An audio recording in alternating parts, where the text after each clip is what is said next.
ക്രിസ്തു സ്നേഹത്തിൻ്റെ ബഥാനിയ അനുഭവം ധ്യാനിക്കുന്ന ഏവർക്കും യേശു മിശിഹായ്ക്ക് സ്തുതിയായിരിക്കട്ടെ. തിരുസഭ മാതാവ് ഇന്ന് നമുക്ക് നൽകുന്ന വചനധ്യാനം യോഹന്നാന്റെ സുവിശേഷം 12-ാം അധ്യായം 1 മുതൽ 11 വരെയുള്ള വാക്യങ്ങളാണ്. ബഥാനിയായിലെ ക്രിസ്തു അനുഭവം. 4 കാര്യങ്ങളാണ് അവിടെ പരമപ്രധാനമായി സംഭവിക്കുന്നത്. 1, ഉയർപ്പിക്കപ്പെട്ട ലാസർ ക്രിസ്തുവിനോടൊപ്പം ഭക്ഷണം കഴിക്കുന്നു. മാർത്ത ഭക്ഷണം വിളമ്പി നൽകുന്നു. മറിയം തൈലം പൂശുന്നു.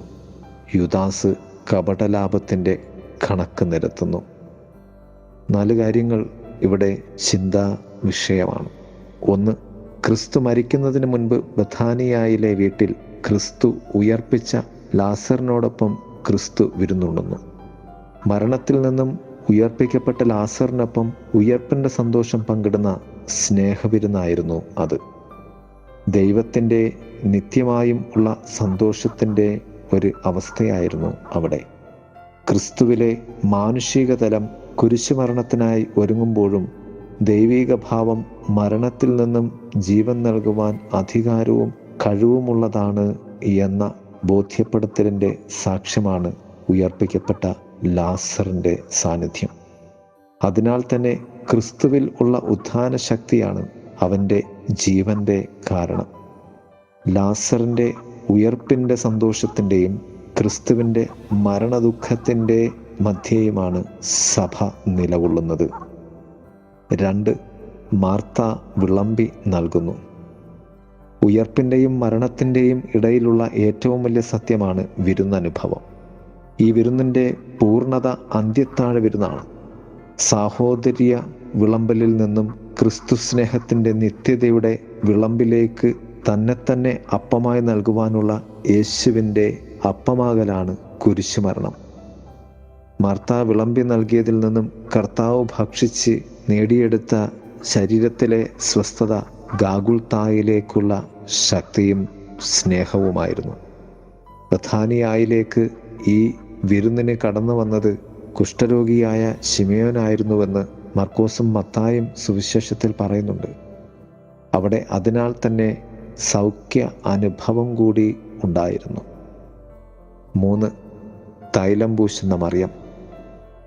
അവിടെ നടക്കുന്ന ഏറ്റവും പരമോന്നതമായ കർമ്മം മറിയം യേശുവിൻ്റെ പാദാന്തികത്തിൽ ഇരുന്ന് പാദത്തിൽ തൈലം കൊണ്ട് അഭിഷേകം നടത്തുകയാണ്. സന്തോഷത്തിൻ്റെ ഉയർപ്പനുഭവവും രോഗസൗഖ്യത്തിൻ്റെ ശിമയോൻ സാന്നിധ്യവും പങ്കുവെക്കലിൻ്റെ മർത്താ സ്നേഹത്തിനും ഉന്നതമായി നിലകൊള്ളുകയാണ് മറിയത്തിൻ്റെ തൈലാഭിഷേക കർമ്മം. അവൾ അതിൻ്റെ മരണത്തിനായി ചെയ്യുന്നു എന്നാണ് കർത്താവ് പറയുന്നത്. അവൾ നടത്തുന്നത് യേശുവിനോടുള്ള സമ്പൂർണ്ണ ബഹുമാനവും സമർപ്പണവുമാണ്. 4, യൂദാസിൻ്റെ കപടലാഭത്തിൻ്റെ കണക്ക്. അവൻ ഇരുന്ന വീട്ടിൽ നടന്നതൊന്നും യൂദാസിനെ സ്പർശിച്ചില്ല. അന്നത്തിൻ്റെ നിറവും എണ്ണയുടെ സുഗന്ധവും ശിമയോൻ്റെ രോഗസൗഖ്യവുമൊന്നും യൂദാസിനെ സ്പർശിക്കുന്നില്ല. ഒരുപക്ഷെ ഈ യൂദാസിനെ കുറിച്ചാണ് ഇറങ്ങിപ്പോയ പിശാചുക്കൾ തിരികെ വരുമ്പോൾ അടിച്ചുവാരി വൃത്തിയായി കിടക്കുന്നത് കാണുമ്പോൾ 7 ഉഗ്ര ശക്തിയുള്ള പിശാചുക്കളെയും കൊണ്ട് അവിടെ വന്ന് ആവസിക്കുമെന്ന് കർത്താവ് പറഞ്ഞത്. അവനിലേക്ക് പിശാച് ആവസിക്കുകയായിരുന്നു. അവൻ യേശുവിൻ്റെ വിരുന്ന് വരെ എത്തുന്നുണ്ടെങ്കിലും വിരുന്നനുഭവം അവന് ഉണ്ടാകുന്നില്ല എന്നതാണ് സത്യം. പ്രിയരെ, നമ്മുടെ അരികെ വരുന്ന യേശു നമുക്ക് വേണ്ടി ഭക്ഷണം കഴിക്കുമ്പോൾ നാം യേശുവിന് വേണ്ടി ഉള്ള സ്നേഹമായി മാറണം.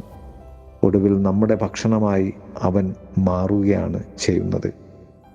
ഏവർക്കും ഹൃദ്യതയുടെ സ്നേഹത്തിൻ്റെ വിരുന്നനുഭവമുള്ള ഒരു വിശുദ്ധവാര ദിവസം ആശംസിക്കുന്നു. ആമേൻ.